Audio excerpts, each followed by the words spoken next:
आलिही सल्लल्लाहु अलैहि वसल्लम स्वलातन व सलामन अलैका या सय्यदी या रसूल अल्लाह। तर्जमा क्या है इस आयत का कि बेशक अल्लाह और उसके फरिश्ते दुरूद भेजते हैं उस गैब बताने वाले नबी पर। ऐ ईमान वालों, तुम भी उन पर दुरूद और खूब सलाम भेजो। अच्छा, ये वो कुरान का ऑर्डर है, कुरान का वो हुक्म है।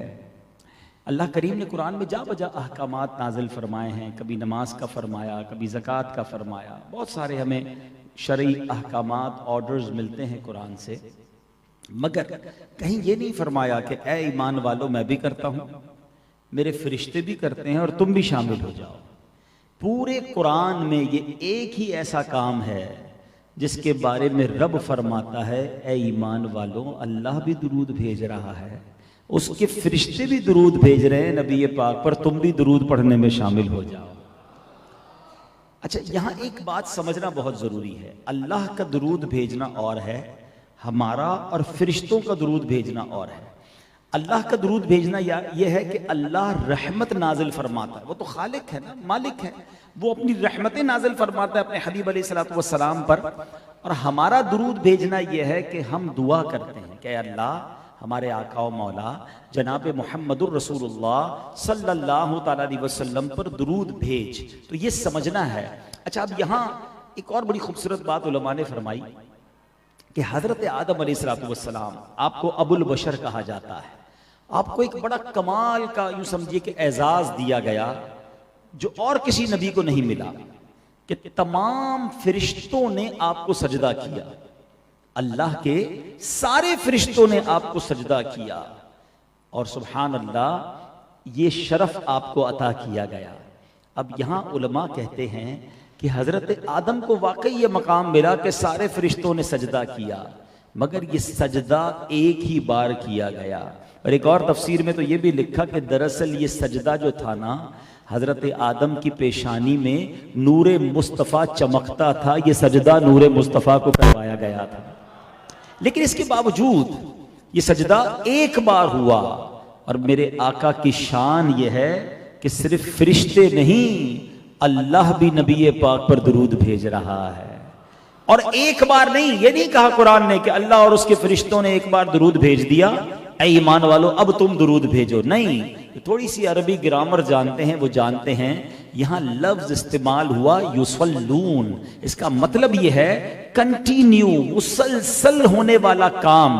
तो सुभान अल्लाह, ये अल्लाह और उसके फरिश्ते मुसलसल दुरूद भेज रहे हैं, अल्लाह मुसलसल रहमत नाजिल फरमा रहा है।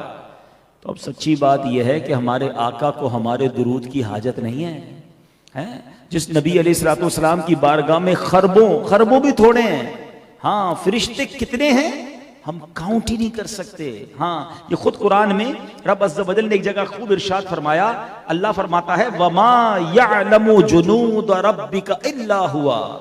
अल्लाह फरमाता और अल्लाह और तेरे रब के लश्करों को उसके अलावा कोई नहीं जानता, अल्लाह के लश्करों को। और फिर फरमाया फरिश्ते अल्लाह का सबसे बड़ा लश्कर है।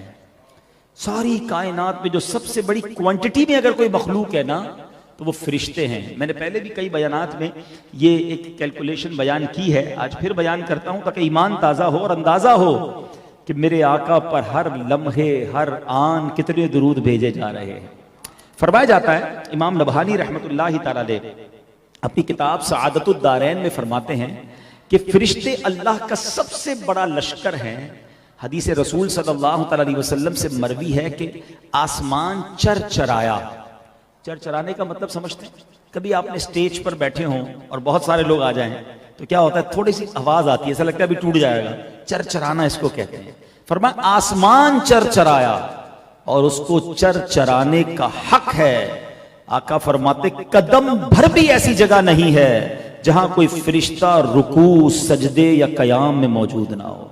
हर चप्पे पर हर जगह कोई फरिश्ता इबादत में हो, इतने फरिश्ते हैं। अब कैलकुलेशन आप बयान करते हैं कि फरमाते हैं, कहा जाता है कि इंसान जिन्नात का 10वां हिस्सा है।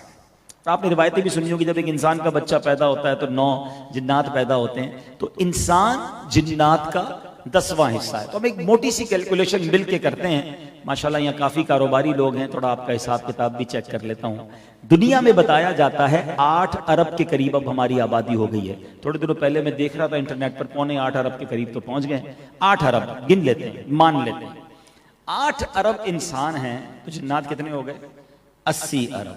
ठीक है, मोटा हिसाब कर रहे हैं, 80 अरब जिन्नात हो गए। आप फरमाते हैं इन दोनों को मिला लें तो ये जिन और इंसान खुश्की के जानवरों का 10वां हिस्सा है। इस जमीन पर जितने जानवर हैं ना, इसका 10वां हिस्सा बनते हैं इंसान और जिन्नात। तो जमीन पर जानवर कितने हो गए? 800 अरब। फरमाया इनको मिला लें तो ये परिंदों का 10वां हिस्सा है। परिंदे कितने होते हैं? एक एक दरख्त में पता नहीं कितने 100 कितने हजार परिंदे होते हैं। तो फरमाया ये परिंदों का 10वां हिस्सा है। तो परिंदे कितने हो गए?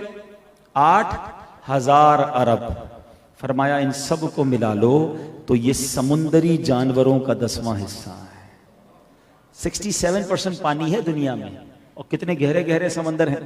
एक तहकीक मैंने पढ़ी थी कि अगर पूरी दुनिया में खाना खत्म हो जाए ना, फल फ्रूट सब्जी जानवर सब खत्म हो जाए, अनाज, तो फरमाया ये समुंदर जो है ना वो 100 साल तक दुनिया को खुराक दे सकता है। अल्लाह ने इतने जानवर इसमें रखे हैं। तो अब समुंदरी जानवर कितने हो गए? 80,000 अरब। फरमाया इन सबको मिला लो ना तो ये जमीन पर मौजूद फरिश्तों का 10वां हिस्सा है। कितने हो गए? 8 लाख अरब। फरमाया सब मिला लो तो पहले आसमान के फरिश्तों का 10वां हिस्सा है। 80 लाख अरब हो गए पहले आसमान के फरिश्ते का, सबको मिला लो तो अब ये दूसरे आसमान के फरिश्तों का 10वां हिस्सा है। इन सबको मिलाओ तो ये तीसरे आसमान के फरिश्तों का 10वां हिस्सा है। इनको मिलाओ तो ये चौथे आसमान के फरिश्तों का 10वां हिस्सा है। कैलकुलेट करते करते 7वें आसमान तक पहुंच जाएं और फरमाते हैं कि फिर उसके बाद ये सारे जो फरिश्ते हैं ये कुर्सी के फरिश्तों के मुकाबले में मामूली सी जमात बनते हैं। इन सब फरिश्तों को मिला लें तो ये अर्श के एक पर्दे के फरिश्तों का 10वां हिस्सा है, और अर्श के पर्दों की तादाद 6 लाख है। सारे कैलकुलेटर, सारे कंप्यूटर, सारे पैरामीटर सब खत्म हो जाएंगे, फरिश्तों की तादाद कोई नहीं कैलकुलेट कर सकता। अब ये सारे फरिश्तों की ड्यूटी क्या है? अब जरा समझो मेरे आका की शान कि इन सब फरिश्तों को काम क्या दिया गया है। इन्नल्लाह व मलाइकतहू युसल्लूना अलन नबी। आए हाय, कैसा मेरे आका का मर्तबा है कि ये खरबों, नहीं जनाब खरबों भी थोड़े आगे का तो लफ्ज भी नहीं पता मुझे, सब फरिश्ते अल्लाह के हबीब पर दुरूद भेज रहे, और मासूम भी हैं, गुनाह भी नहीं करते। जब मासूमों के दुरूद इतनी बड़ी तादाद में मुसलसल भेजे जा रहे हैं तो हमें क्यों कहा गया दुरूद पढ़ने का? सवाल बनता है, हमें क्यों कहा गया? कुछ मेमन लोग बैठे, मेरी बात जल्दी समझ जाएंगे। हमारी मेमोरी में एक जुमला कहते हैं, जब कहते हैं ना कोई गरीब आदमी आता है माल बेचने के लिए, माल खरीदने के लिए, तो हम कहते हैं इसको खटा दो यार, गरीब आदमी इसको थोड़ा चांस दे दो। आपकी उर्दू में बोलते हैं इसको चांस दे दो, मौका दे दो।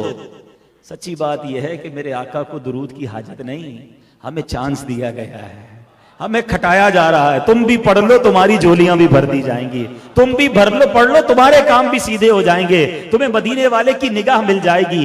एक्चुअली दुरूद पाक ये है कि काम हमारे बनाने के लिए हमें यह वजीफा दे दिया है। हर दर्द की दवा है सल्ले अला मोहम्मद, हर दर्द की दवा है सल्ले अला मोहम्मद, तावीज़ हर बला है सल्ले अला मोहम्मद। तो खुदारा दुरूद पाक कसरत से पढ़ते रहा करें ताकि ये रहमतें, ये बरकतें और फरिश्तों का साथ हमें मिल जाए। अल्लाह मुझे भी दुरूद पाक पढ़ने की तौफीक अता फरमाए, आपको भी नसीब फरमाए। आइए मिलकर दुरूद पाक पढ़ लें। सल्लू अलल हबीब सल्लल्लाहु तआला अला मुहम्मद सल्लल्लाहु अलैहि वसल्लम।